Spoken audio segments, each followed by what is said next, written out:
آج کل لوگ کاروباری معاملات میں بہت پریشان ہیں۔ محرم کی پہلی تاریخ سے لے کر آخری تاریخ تک تو اللہ جل جلالہ عم نوالہ نے اس کی برکت سے ان کے کاروباروں میں بہت برکت دی۔ لڑکیوں کی شادیاں ہو گئیں، بیماریاں تھیں، اللہ نے بیماریاں دور کر دی۔ ہمارے وظیفہ چینل کو ضرور سبسکرائب کرنا۔ السلام علیکم ورحمۃ اللہ وبرکاتہ، نحمدہ ونصلی علی رسولہ الکریم، اما بعد۔ آج کل لوگ کاروباری معاملات میں بہت پریشان ہیں۔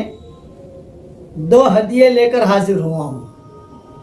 نمبر 1، محرم کی پہلی تاریخ سے لے کر آخری تاریخ تک 113 مرتبہ بسم اللہ الرحمن الرحیم لکھنے والا جو وظیفہ ہے، جسے میں ہر سال بیان کرتا ہوں، جسے حضرت مفتی شفیع صاحب نے بھی اپنی کتاب میں لکھا ہے، یہ تجارب الصالحین میں سے ہے۔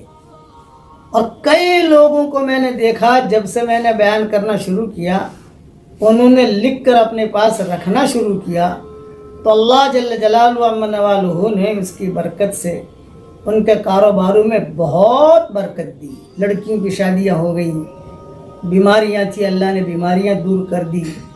یعنی غیر معمولی فائدہ ہمارے سامنے ہے الحمدللہ۔ اب مسئلہ یہ ہے کہ کئی لوگ پوچھتے ہیں کہ اسے انگلش میں لکھیں، گجراتی میں لکھیں، ہندی میں لکھیں، برمی زبان میں لکھیں، چائنیز زبان میں لکھیں، ہانگ کانگ کی زبان میں لکھیں۔ نہیں بھائی، بسم اللہ الرحمن الرحیم یہ آسمانوں سے آئی ہوئی چیز ہے اور اسے عربی میں ہی لکھنا چاہیے۔ لیکن چونکہ کئی لوگ لکھ بھی نہیں پاتے، 113 مرتبہ لکھنا کہاں ٹائم ہے آدمی کے پاس، اس لیے میں نے کوشش کی کہ 1442 کا ہدیہ جو ہے میں نے خود نے اس کی ترتیب دے کر آپ کی خدمت میں بھیج دیا ہے اور یوٹیوب پر بھی ڈال دیا ہے۔ آپ اس کی پرنٹ آؤٹ نکال کر اپنے پاس رکھ لیجئے، اپنے بیٹے کو دے دیجئے، تو کوئی حرج کی بات نہیں ہے۔ استاد کی طرف سے ملا ہوا ہدیہ الحمدللہ، دوسروں کو دے دیجئے۔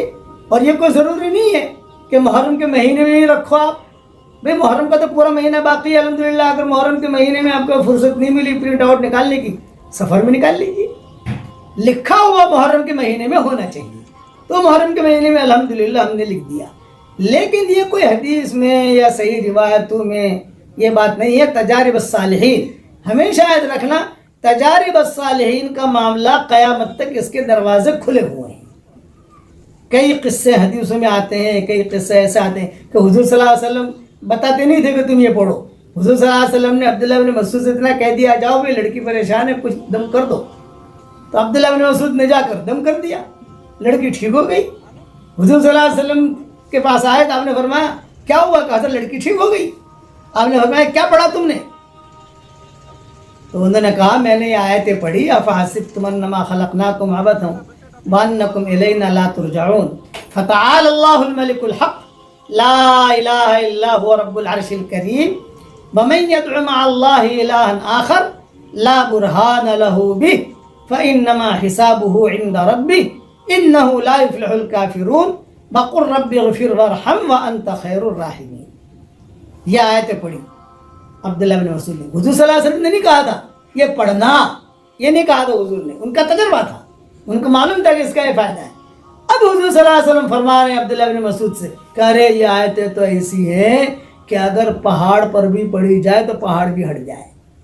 اب یہ حدیث بن گئی، لیکن تائید یہ حضور نے بعد میں کی ہے، پہلے عبداللہ بن مسعود کا تجربہ تھا۔ اس قسم کی ایک چیز نہیں ہے، کئی چیزیں ہیں۔ ابن قیم کے اپنے تجربے تھے، ابن تیمیہ کے اپنے تجربے تھے، مفتی شفیع صاحب نے تو یہ لکھا ہے ابھی، مجھے تو کئی کتابوں میں معلوم تھا، اس لیے میں نے اپنے کہنا شروع کیا۔